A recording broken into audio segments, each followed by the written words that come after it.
Well, welcome back to hopefully it's the last lecture video for Chem 1A in the spring of 2020.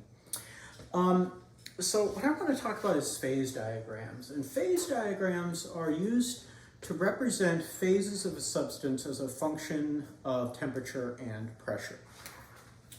So phases as a function of temperature and pressure. Well, good thing that this is the last lecture. My pens are running out here. So let's just look at water as an example.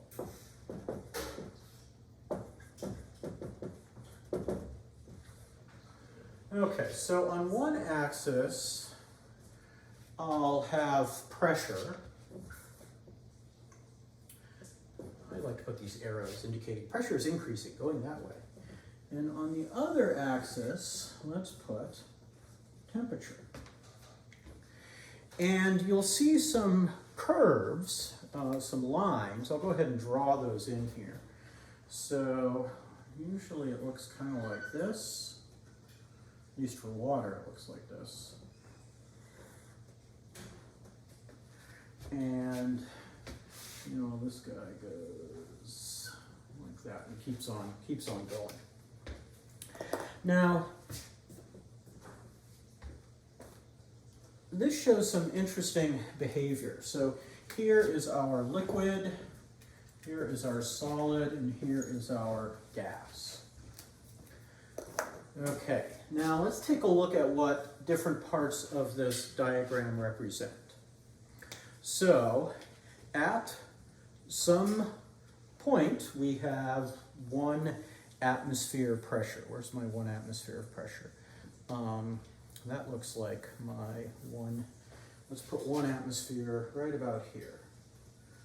1.0 AT, yeah, 1 atmosphere. Okay, so at 1 atmosphere, where this line going across intersects the curve drawn here, where it intersects between solid and liquid, well, that's where we have both solid and liquid present, so that's where our melting point is going to be. So I could go ahead and Tm, 0 degrees Celsius. So melting point. And then where that 1 atmosphere pressure line intersects the liquid gas line, that's going to be where we have both liquid and gas present. That's going to be the boiling point. That's going to be TB. TB, which is 100 degrees Celsius. And I'll put that in parentheses instead of comma. Those in parentheses. All right. So there's some other interesting things here. This guy right here is called the critical point.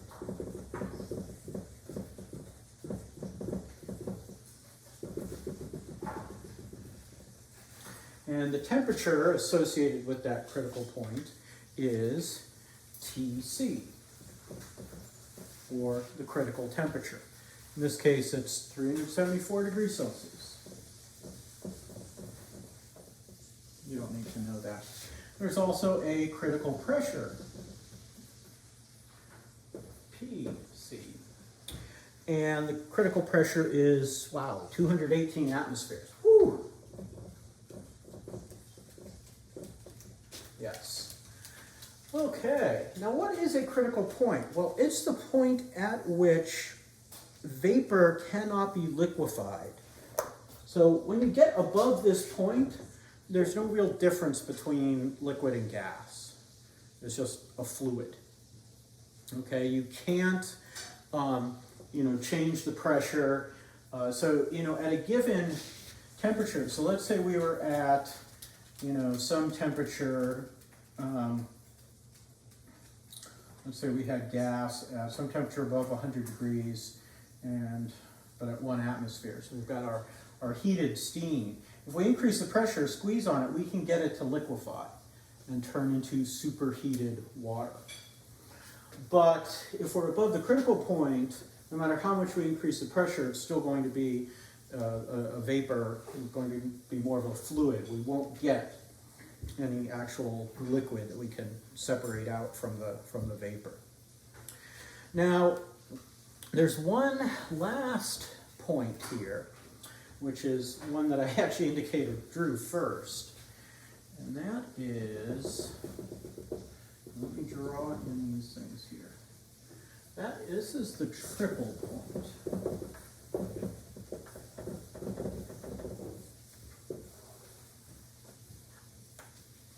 And it's the point where solid, liquid, and gas are all present and all in equilibrium.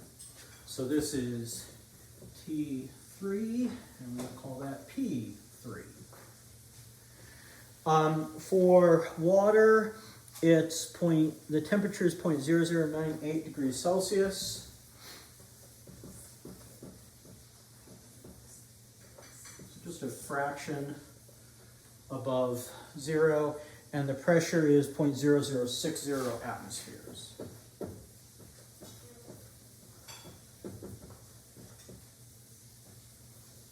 So a lot lower. So we're getting pretty close. That's a pretty good vacuum, actually. Pretty low pressure. So normally we don't find all three phases present. I mean, we'd have this. You have an ice cube, some of it's melting a little bit. There may even be a few molecules of gas, but they're not all present at the same time in equilibrium like they would be at the triple point. Now, these phase diagrams are going to look different for different substances. Carbon dioxide, for example, its phase diagram, this line is sloping that way instead. We'll talk about that in a minute. And then 1 atmosphere is like somewhere down here and intersects the line between solid and gas. So at 1 atmosphere, carbon dioxide sublimes. It goes straight from solid to gas. And it would have a vapor pressure associated with it. Yes, solids can have a vapor pressure too. We would have to increase the pressure. We could actually liquefy carbon dioxide. So like at 5 atmospheres or so is where the triple point for carbon dioxide would be. So, the different curves, they even look different. One interesting thing about this line here is, let's just think about it. Let's say we took some water at 0 degrees Celsius and we freeze it, and now we press on it. We press on it and it'll melt again. That's interesting. Some people will say this is how ice skates work. The thin blade of the ice skate pressing down on the surface of ice actually melts a small amount, and then the blade can glide along. I'm not sure if that's entirely an accurate representation, but it's one that makes a kind of sense. It also shows you that liquid water is more dense than solid water. Because if something is as dense as it could be, you wouldn't be able to squish it in anymore. And so as you increase the pressure, you transition from the less dense phase to the more dense phase. So solid water, we increase the pressure, we'll get it to liquefy. We're staying at the same temperature because there's no heat change going on here, just simply increasing the pressure. Now, if this line was instead sloping the other way, that would be for most other solids and liquids, that, where the solid's more dense than the liquid. But it is really kind of interesting. And it turns out that you can draw some very complex phase diagrams. You don't necessarily just have solid, liquid, and gas. It turns out there may be different types of solid. In diamond, for example. Not diamond, sorry. Back up. In carbon, for example, you've got 2 different types of solid. 3 different types of solid, sorry. You've got diamond, graphite, and you also have since they're fullerene or buckyballs, nanotubes, we will just focus on the diamond and the graphite. And those are both solid forms of carbon, and you would have to indicate where they would be found on this kind of phase diagram. It turns out the one for water is much more complex. There are actually like 10 different phases of solid water, 10 different phases of ice, I believe. And I forget which one is the one we usually deal with. Probably ice 1 would guess. But anyway, so this is a phase diagram, and I wanted to introduce you to it, show you different parts of it, and then on the worksheet, there's a phase diagram to label and analyze, and that's definitely something that we will go over in the next workshop. So, phase diagrams. It's the last thing. I get to draw a little graph here for the last thing for the last lecture video of the semester. Well, it's been interesting.